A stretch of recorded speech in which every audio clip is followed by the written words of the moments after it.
नमस्कार मेरे प्यारे साथियों, आप सभी को ग्लोबल ऑनलाइन क्लास की यूट्यूब मंच पर पुनः एक बार बहुत बहुत स्वागत है। आइए यहाँ पर हम लोग समझते हैं कि व्याकरण का जो सबसे आपको मजेदार जो टॉपिक है ना, यानी आवेदन पत्र को लिखना, कि प्रिंसिपल के पास यानी प्रधानाध्यापक के पास आवेदन पत्र कैसे लिखा जाएगा, किसी थाना के पास आवेदन पत्र को कैसे लिखा जाएगा, बैंक में आवेदन पत्र को कैसे लिखा जाएगा। देखिए एग्जाम में तो इसका जरूरत तो है ही है, लेकिन इसका सबसे ज़्यादा जो ज़रूरत है ना, वो हम लोगों के दैनिक जीवन में बहुत बड़ा इसका आपको उपयोग है।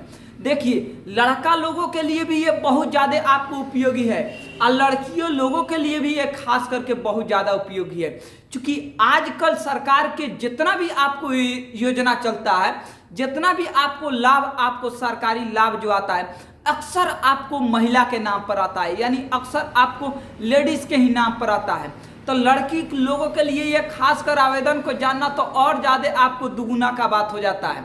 लड़का लोगों को भी आवेदन पत्र को लिखने के लिए जानना पड़ेगा और लड़की लोगों के लिए भी आवेदन पत्र लिखने के लिए जानना पड़ेगा।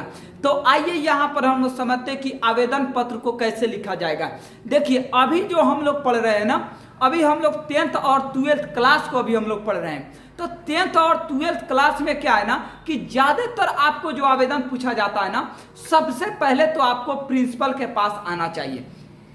क्योंकि प्रिंसिपल के पास इसलिए आना चाहिए क्योंकि आप जिस कॉलेज में पढ़ते हैं, आप जिस स्कूल में पढ़ते हैं, उसमें आपका डेली जो आपको भेंट होता है, आपको या तो प्रिंसिपल से, आप छोटे स्कूल में पढ़ते हैं तो हेडमास्टर से, यानी प्रिंसिपल और हेडमास्टर से डेली आपको मिलने जुलने का आपका काम रहता है। तो सबसे पहले क्या है कि हम लोग प्रिंसिपल यानी प्रधानाध्यापक के पास ही आवेदन पत्र को लिखना हम लोग जानेंगे और इसी पर समझ लेंगे कि किसी थाना के पास कैसे लिखा जाता है, किसी बैंक वाले के पास कैसे लिखा जाता है, यानी किसी के भी पास आप आसानी से लिख सकते हैं। डीएम के पास कैसे लिखा जाएगा, एसपी के पास कैसे लिखा जाएगा। तो आइए यहाँ पर हम लोग समझते हैं कि सबसे पहले इसमें क्या क्या किया जाएगा। देखिए क्वेश्चन जो आपको लिखा गया कि अपने प्रधानाध्यापक के पास एक आवेदन पत्र लिखें जिसमें विद्यालय की साफ सफाई का निवेदन किया गया हो। कहने का मतलब यह है कि अपने प्रधानाध्यापक के पास, यानी जो आपका हेडमास्टर है यानी प्रधानाध्यापक है, उसके पास आपको एक आवेदन लिखना है जिसमें क्या आपको चर्चा होना चाहिए कि स्कूल में बहुत ज़्यादा गंदगी फैल गया है, इस गंदगी को साफ कराने का निवेदन किया गया हो उस पत्र में, ऐसा आपको एक आवेदन पत्र लिखना है। तो सबसे पहले क्या करना है कि सबसे पहले यहाँ पर आपको सेवा में लिखना है। सेवा में तो लिख लिया गया। देखिए आवेदन जब लिखा जाता है तो आपको सेवा जरूर लगाया जाता है। आप मित्र के पास नहीं लिख रहे हैं, क्योंकि प्रिंसिपल आपका कोई मित्र नहीं होता है।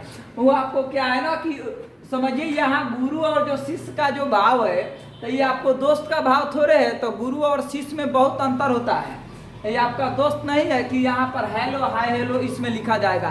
वो क्या है कि वो उसको हम लोग मैसेज यानी संवाद में उस चीज को लिखते हैं। तो सबसे पहले जब भी आवेदन का बात किया जाए तो सबसे पहले हम लोग यहाँ पर सेवा में लिखेंगे।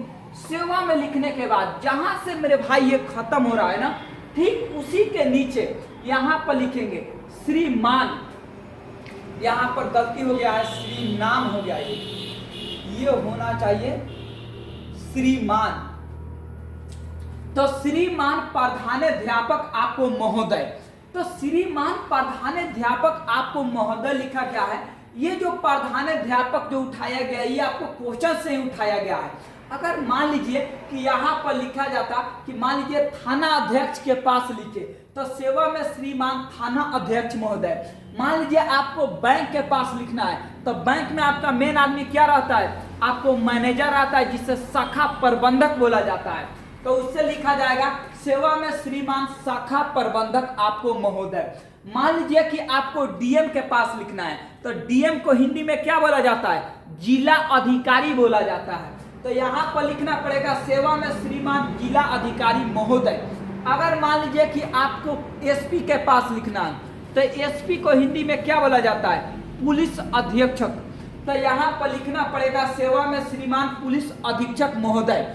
यानी जिसके पास लिखना है ना, उसको यहाँ पर लगा देना है। हम लोगों को प्रधानाध्यापक के पास लिखना है, तो हम लोगों ने प्रधानाध्यापक को लगाया है। सेवा में श्रीमान प्रधानाध्यापक महोदय। अब कहाँ के प्रधानाध्यापक है, कामना स्कूल के है, उसका नाम आपको नीचे लिख देना है। यहाँ पर लिखा है उच्च विद्यालय आपको पटना। मान लीजिए आपके जिस स्कूल के प्रधानाचार्य हैं उसी स्कूल का नाम यहाँ पर लिखना है। मान लीजिए आप थाना के पास लिखते हैं तो सेवा में श्रीमान थाना अध्यक्ष महोदय, तो जौन थाना है ना उस थाना का नाम आपको कहाँ लिख देना रहता है, नीचे लिख देना रहता है। सेवा में श्रीमान प्रधानाध्यापक महोदय उच्च विद्यालय आपको कहाँ, तो उच्च विद्यालय आपको पटना। जौन विद्यालय के प्रधानाचार्य के यानी प्रधानाध्यापक के पास लिखना चाहते हैं उसका एड्रेस आपको नीचे लिखना है।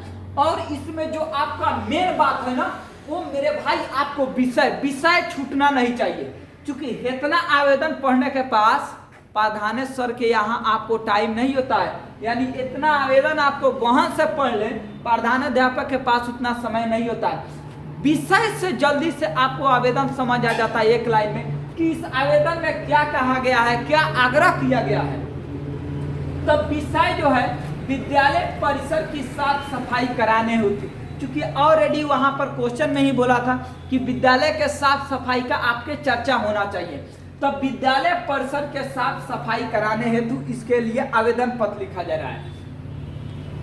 विषय लिख दिए, विषय के बाद नीचे आइएगा तो यहाँ पर आपको महाशय लिखा जाएगा। महाशय जहां लिखिएगा ठीक उसके नीचे वाला लाइन से आइएगा और वहां से मेन आपको बात शुरू करना है। पहला क्या है, तो सविनय निवेदन यह है कि मैं राहुल कुमार, अपना नाम लिख लेना है। जैसे मैं राहुल कुमार, अगर कोई कुमार है तो कुमार, कोई कुमारी है तो कुमारी लिखेगा अपना। तो मैं राहुल कुमार, या कोई लड़की है, मान लीजिए कोई लड़की, मान लीजिए किसी लड़की का नाम आपको जूही है, तो क्या लिखेगी कि सविनय निवेदन यह है कि मैं जूही कुमारी आपके विद्यालय का 10वीं वर्ग का छात्र हूं। छात्र नहीं लिखना है, छात्रा हूं। लड़की के लिए क्या लगेगा, छात्रा। तो अगर मान लीजिए कोई लड़की लिखेगी, मान लीजिए वही बात है कि मैं जूही कुमारी आपके विद्यालय का 10वीं वर्ग का छात्रा हूं। अब मान लीजिए ये तो आवेदन जो है ये तो लड़का लिख रहे हैं, यानी राहुल कुमार के नाम से लिखा गया है। आज जिसको लिखना है वो अपना नाम लिख लेगा। तो मैं राहुल कुमार आपके विद्यालय का 10वीं वर्ग का छात्र हूं। हम लोगों के विद्यालय परिसर में बहुत ज्यादा कूड़ा करकट का मतलब होता है गंदगी, जितना भी स्कूल का कचरा है उसी को कूड़ा करकट कहा गया। तो कूड़ा करकट जमा हो गया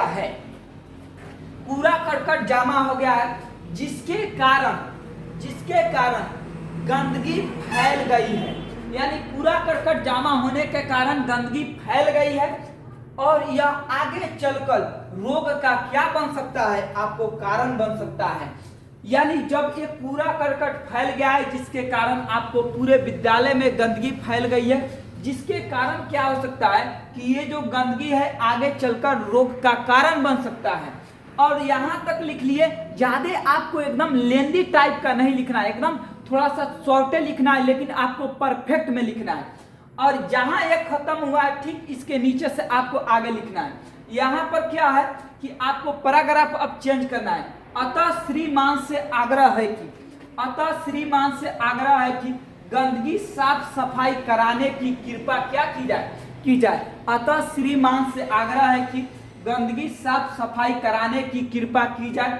इसके लिए हम सभी छात्र आपका आभारी रहेंगे। इसके लिए हम सभी छात्र आपका सादा आभारी रहेंगे या आभारी रहेंगे। यहाँ लिखने के बाद नीचे क्या है कि आपका आज्ञाकारी छात्र लिख देना है और अपना नाम लिख देना है, अपना वर्ग लिख देना है, अपना क्रमांक लिख देना है। इतना चीजें लिखिएगा तो आपको क्या मिलेगा, आपको 5 नंबर का मिलेगा। बाकी याद कीजिए या न याद कीजिए, लेकिन आप प्रधानाध्यापक वाला आप जरूर याद रखिए। अगर मान लीजिए ये तो साफ सफाई का चर्चा किया गया हो, अब मान लीजिए